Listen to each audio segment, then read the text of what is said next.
Sadhu, sadhu, sadhu. Namo tassa bhagavato arahato samma sambuddhassa. Namo tassa bhagavato arahato samma sambuddhassa. Namo tassa bhagavato arahato samma sambuddhassa. Homage to the Blessed One, the Divine, the Supremely Enlightened One. Sadhu, sadhu, sadhu.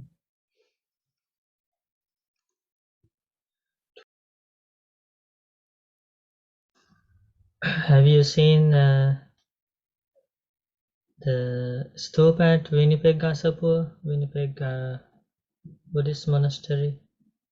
So I came to Winnipeg monastery a few days ago to collect merit by joining the construction of the Stupa compound and the decorative the fence around the Stupa compound. The Stupa is already the construction is completed, and let me try to show you some pictures so you can rejoice in the great stupa of the Buddha with relics of the Buddha. So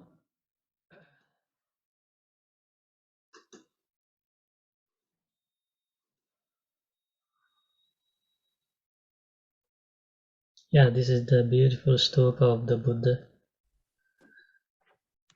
Lokaswami Nansi offered the relics and the pinnacle of this stupa from Sri Lanka, and under the guidance and blessings of Lokaswami Nuhansi, this stupa has been built. Now many people can collect great merits to their lives, which will bring lots of happy results in this life and future lives.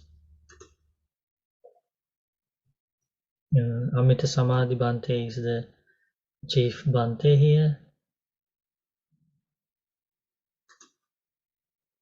You can see children offering flowers and puja items to the stupa, great stupa. Children and parents.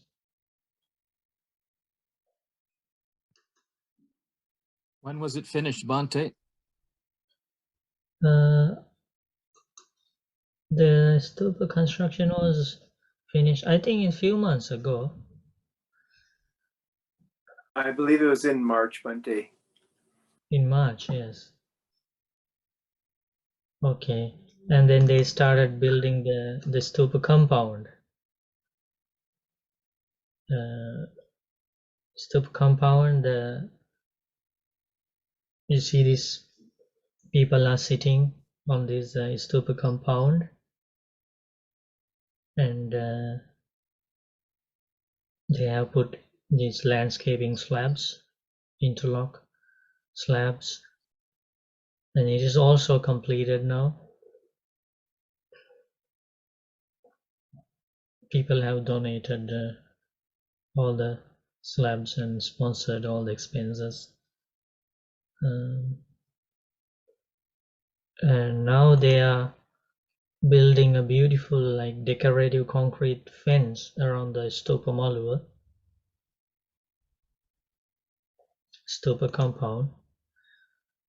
I'll try to find some pictures.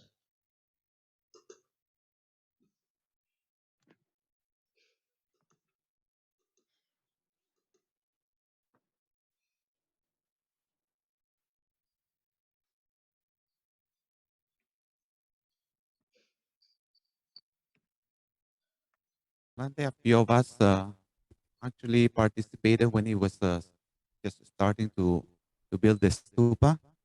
So when it was just flat, so and then we put concrete, we put a little structure over there. So yeah, a few of us were there. It was Very great. good. Collected lots of merit. Yes, man. Now, when you see the completed stupa, it brings Well, yes, when happiness, it was right? completed, I was also there. In fact, it was just 1 or 2 days before I left Winnipeg for good. Yeah. So, but then the reason this one is saying the compound, yeah, it's very nice. Yeah. So these you The can new one. see here volunteers doing this the stupa compound. It was just the gravel ground there, and now they are working day and night. You can see this. They are working at night, like putting these slabs for the people to sit comfortably and worship the stupa and do the meditation, chanting.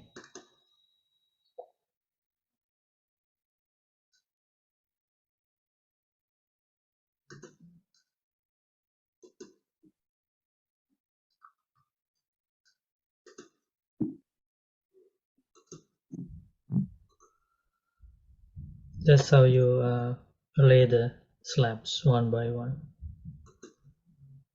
Now you see the almost finished compound. Isn't that beautiful? You know what kind of stone the slabs are, Bante? It looks very high quality stone. Marble thing. Yeah, it's a very good one. Bante, I just share that at the stupa, Yeah. there was such high regard mentioned about Harry and all the behind the scenes he did with the government and helping get funding and Oh that. yeah, we should definitely. Any Yeah. bless you, We're Harry, grateful. Yeah, behind grateful for that. as well. I just wanted to mention that. Yeah, Harry and his friends Matthew and the team of volunteers worked very hard to get government grants for the construction of the meditation hall and all the meditation halls. All construction is also almost completed, and they are waiting for the final inspection. Then people will be able to, use the facility for many activities, and they have lots of space now. Sadhu, Harry, sadhu. We rejoice, friend Harry. Sadhu, sadhu, sadhu. I share my merits to everybody. Sadhu, Yeah. sadhu. Sad. So here, can you see the decorative, the concrete fence that's coming around this the Maluva, the compound? Oh, the fence? Yes, Yeah, Bante, Yes, it's very nice. beautiful. Beautiful. Yeah. Yeah, so this is what we are making these days. Ah. Yeah, Bantes are putting concrete moldings, and yeah, volunteers also join and collect merit, and Tina and friends bring tea and coffee for Bantes, right? And the Yeah. thing, Sadhu, sadhu.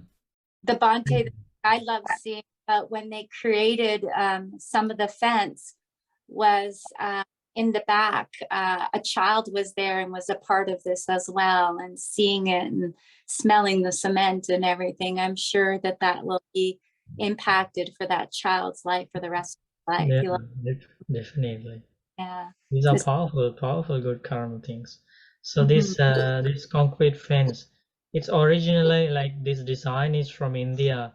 From we first see them in the ancient stupa constructions of Emperor Ashoka, and in very famous Sanchi stupa.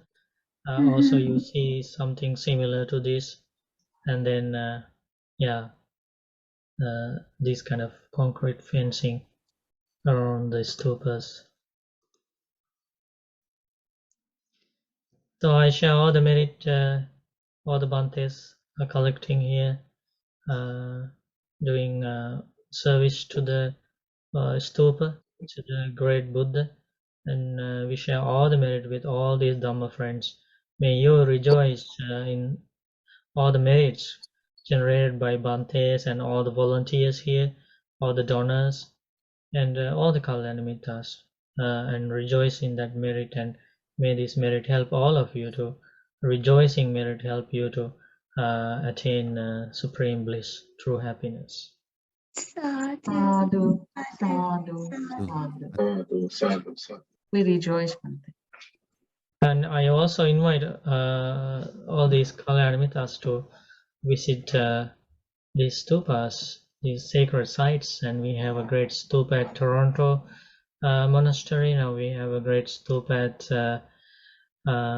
Winnipeg Monastery. We also have stupas in Saskatoon Monastery, Edmonton Monastery. So wherever you go, in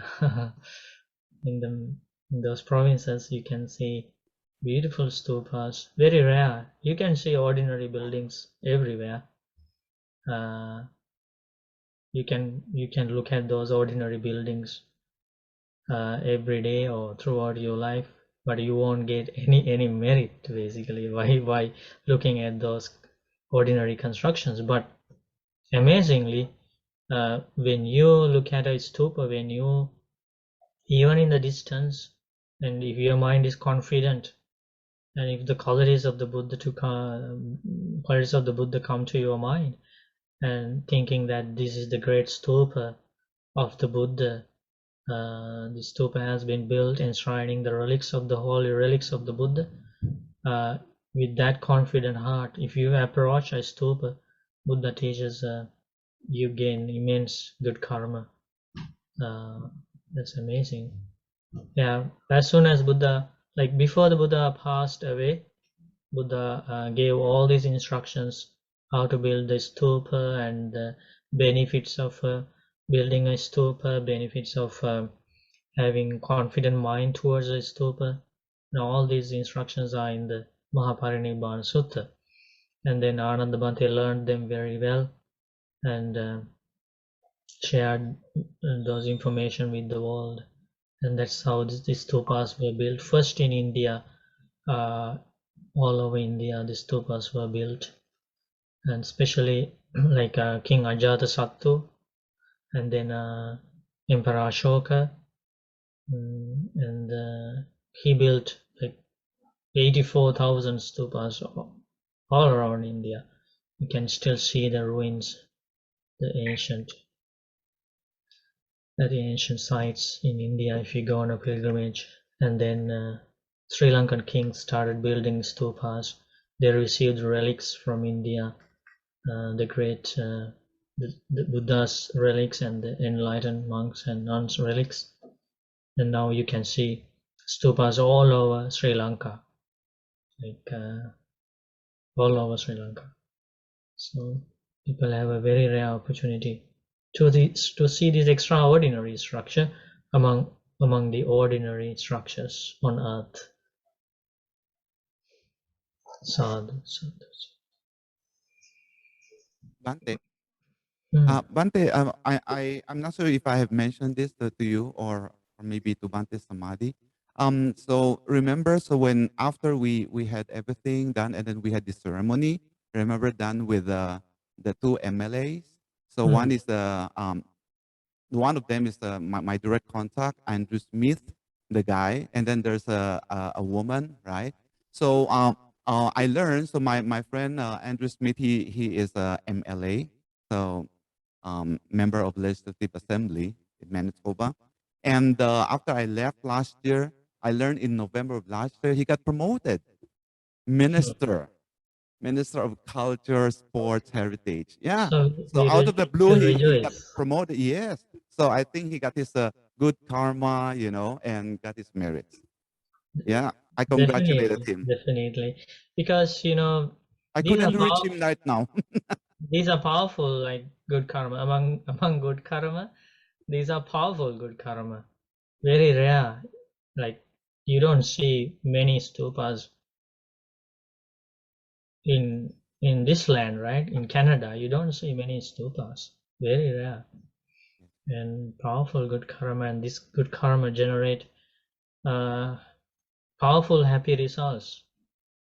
in this life and in future lives as well. So that is why Buddha encouraged people to do good actions, to collect merit, to do meritorious activities, because always the result is happy, right? Sukho punya ucchayo. Merit means another name for happiness. And normally the people who join the construction of stupas and upasthana, to do upasthana to stupas and worship the stupas, they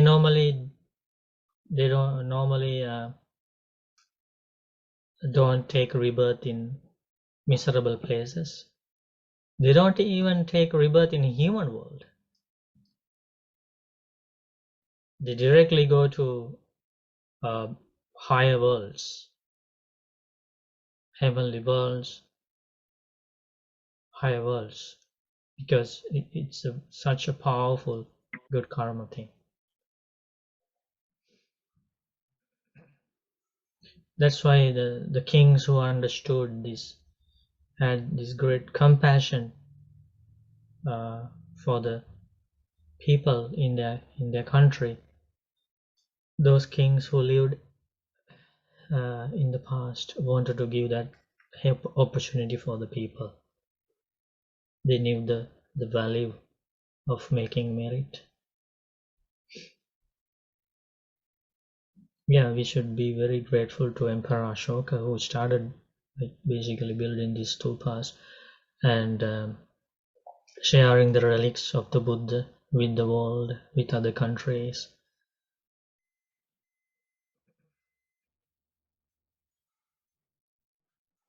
And his son became a monk. What is his name? Arhan Mahindaban. Yeah, Arhan Mahinda Thero. He brought the teachings of the Buddha to Sri Lanka, and he brought many of the relics, holy relics of the Buddha and great Arahants to Sri Lanka. He never returned to his country, India. He came to Sri Lanka when he was 32 years old, and he spent the rest of his life for the benefit of the people in Sri Lanka. And he taught all the teachings to the monks in Sri Lanka, and he started the order of nuns.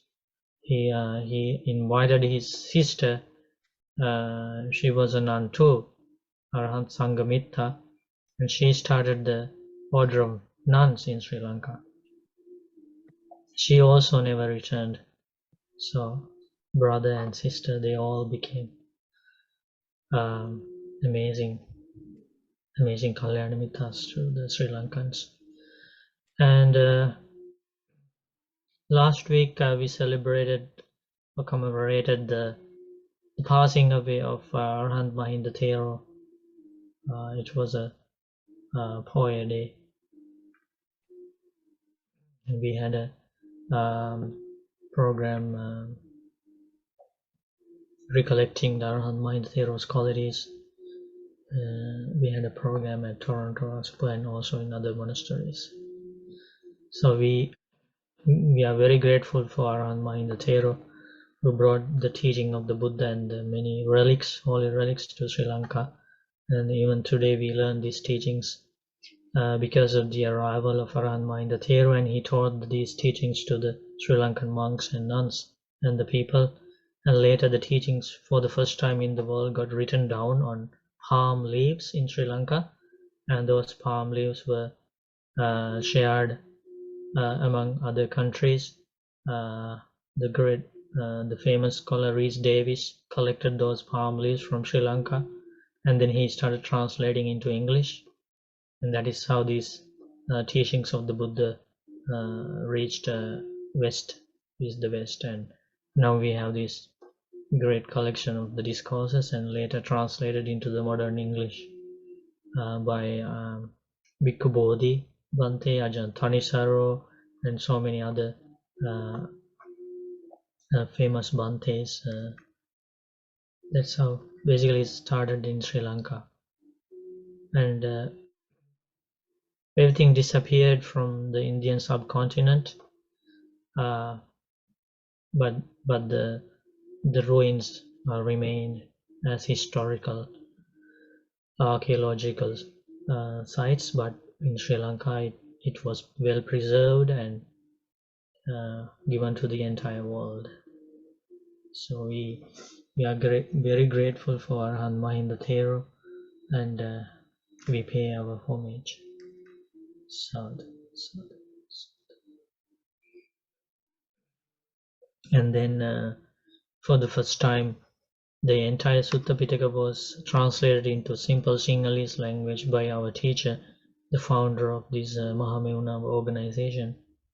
And that is how we started learning these discourses, and now we are sharing these teachings with people.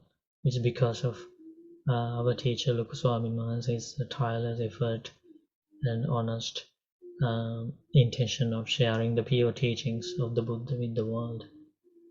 So we pay homage to our teacher Lukuswami Mahansa. Sad.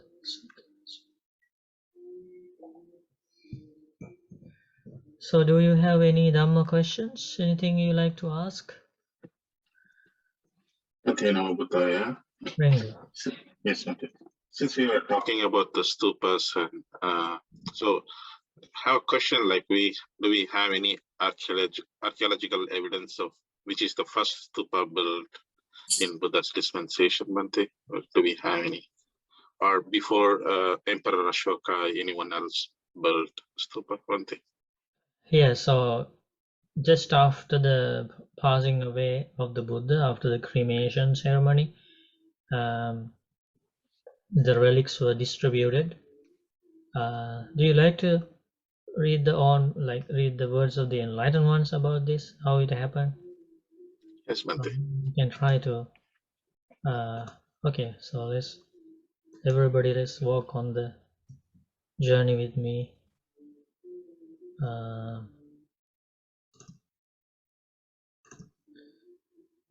This is how we try to find.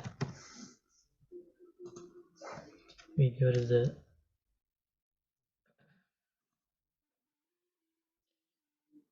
where do we go? We go to the collection of long. Okay, let me try. So collection of long. This, did you see how I am trying to find it about the stupas? So I go to suttacentral.net, and the first one is basket of discourses, and then I go to collection of long discourses. Then I click again on long discourses collection, and then I go to the great chapter, which is the second one, and there I should be I'm looking for the Mahaparinibbana Sutta, the great discourse on the Buddha's extinguishment, right? And then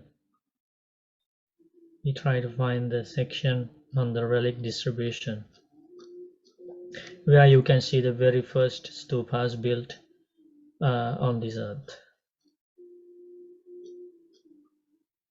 It's a very long discourse.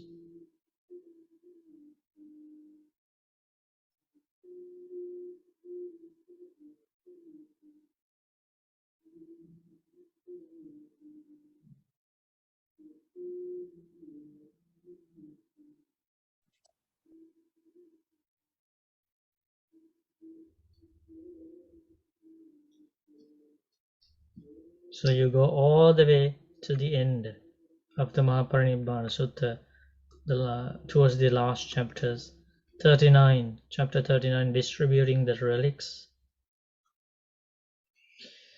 So how it happened?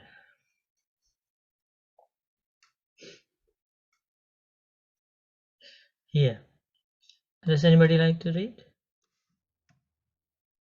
I can read one thing. Yeah.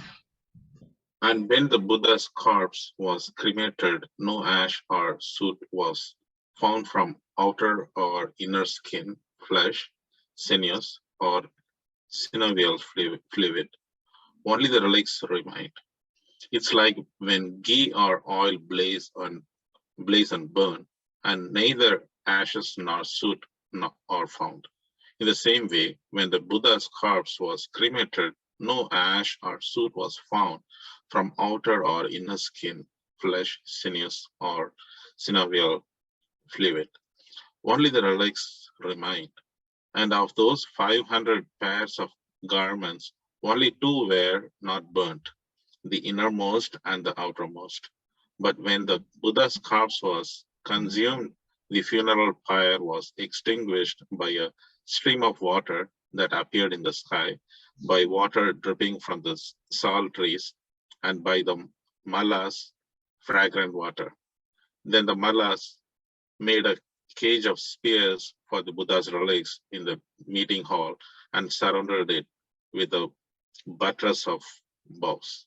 For 7 days, they honored, respected, revered, and venerated them with dance and song and music and garlands and fragrances. Sadhu, sadhu, sadhu. Yeah, good.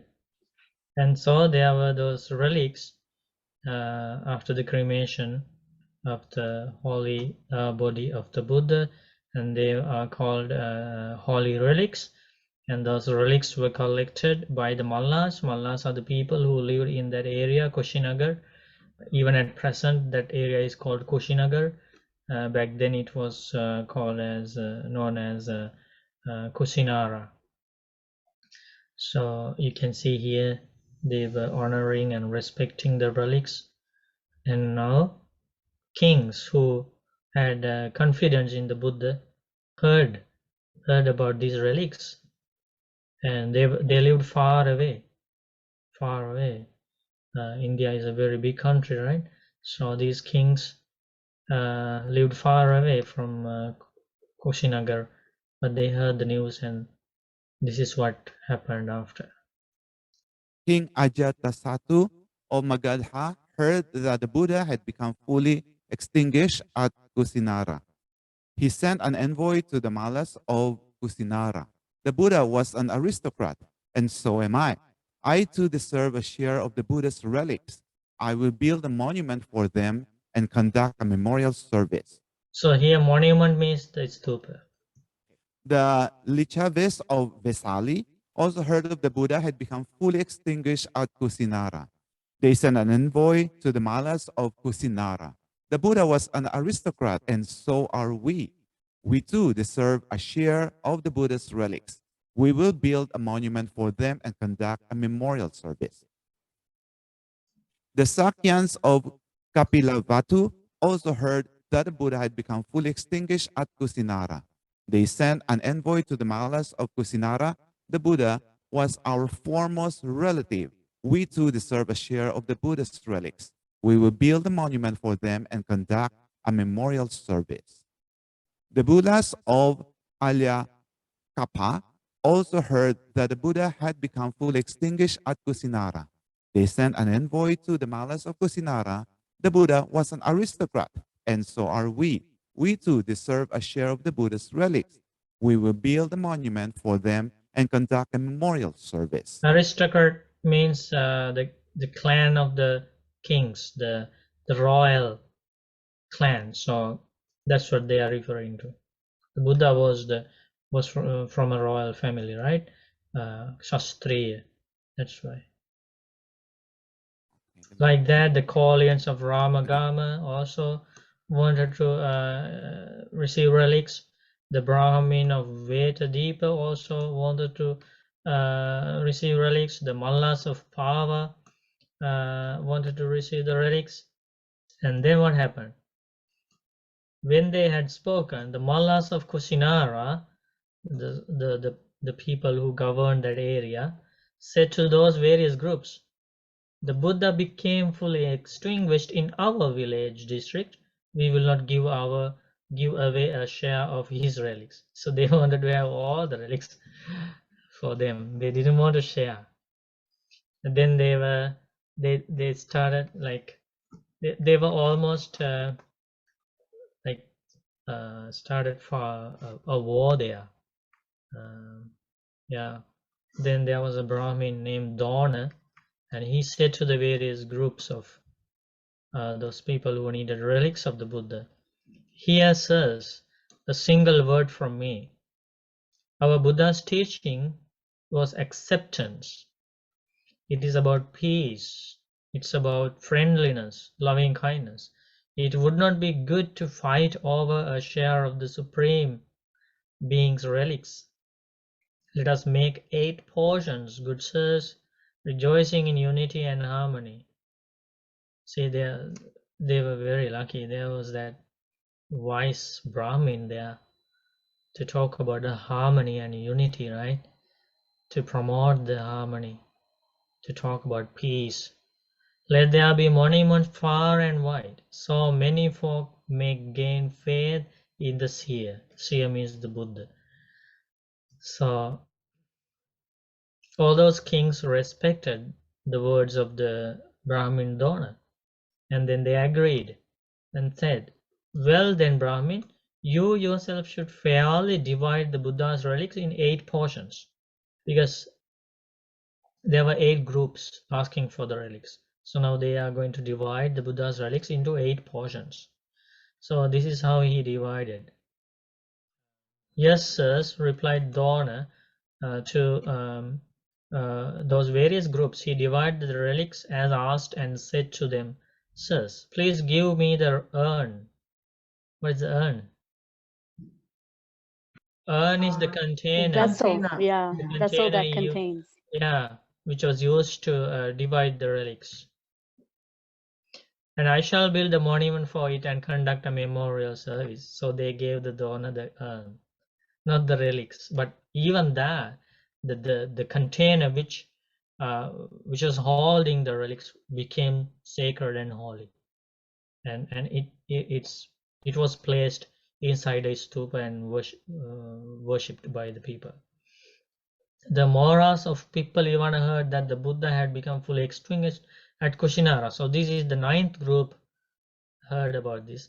They sent an envoy to the Mallas of Kushinara, and so what happened was there is no portion of the Buddha's relics left.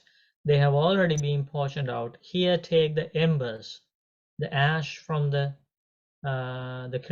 cremation, the funeral pyre. So they took the embers. They built a stupa. So now these are the people who first built the stupas. King Ajatasattu of Magadha. He built one stupa in the province of Magadha. Lichavis of Vesali, they built another stupa. And on our pilgrimage, we went to see these places, the stupas. Still the remains are there, ruins are there, and the stupas were taken out from some of these stupas and have been placed in museums, and we went to see those museums and we saw the relics with our own eyes. Very rare. Remember, Catherine? Remember we went to the We're chanting on the bus, then we could make it there on time. Yeah, it was unbelievable, right? Yeah. Yeah, we saw this and we paid homage to the relics of these in the stupa of Lichavis Vesali. And the Sakyans Kapilavattu, we saw that stupa as well. That was in the Kapilavattu, and in Nepal, where the Buddha's birthplace and the Buddha's relatives built that stupa. Remember, we passed the border and we went to Nepal. And then so 1, 2, 3, and the 4th stupa was built by the Bullas of Allakappa. So that's the 4th one. The 5th stupa was built by Kaulians of Ramagama. 6th one was built by Brahmin of Vetadipa. They were all built in India. Okay, first the Mallas of Pava, and then the Mallas of Kushinara, and then the Brahmin Dona and the Mauryas of Pippali Vana built monuments for them and conducted memorial services. Thus, there were 8 monuments for the relics, the 9th one for the urn, and the 10th for the embers. That's how it was in those days. So these are beautiful verses about those stupas. There were 8 shares of the seers' relics. 7 were worshipped throughout India, but 1 share of the most excellent of men was worshipped in Ramagama by a dragon king. 1 tooth is venerated by the gods of the 3 and 30 Tavatins, and 1 is worshipped in the city of Gandhara, I think Pakistan. At that time it was Pakistan. Another one in the realm of Kalinga king, and 1 is worshipped by a dragon king. So some of the relics were like other relics, the small portions were taken to the Naga world and also the heaven. Through their glory, this rich earth is adorned with the best of offerings. Thus the seer's holy body is well honored by the honorable holy relics. It is venerated by lords of gods, dragons means the Nagas, and spirits, and likewise venerated by the finest lords of men. Honor it with joined palms when you get the chance. For a Buddha is rare, extremely rare, even in 100 eons. Altogether 40 even teeth. So now you can worship this holy tooth relic of the Buddha. Where is now? It is in Sri Lanka, in the Kandy temple, tooth relic temple. Lots of people every day go there and worship the tooth relic of the Buddha. And the body hair and head hair were carried off individually by gods across the universe. Sadhu, sadhu, sadhu.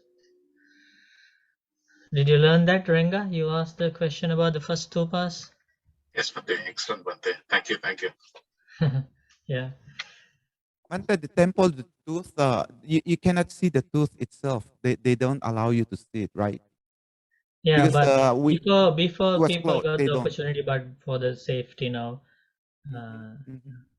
people only It's see scheduled everything. Yeah. the relic container or the relic casket. They can see the relic casket. Yes, yes, yes. But in special occasions, very rarely they get the opportunity to see the relics itself.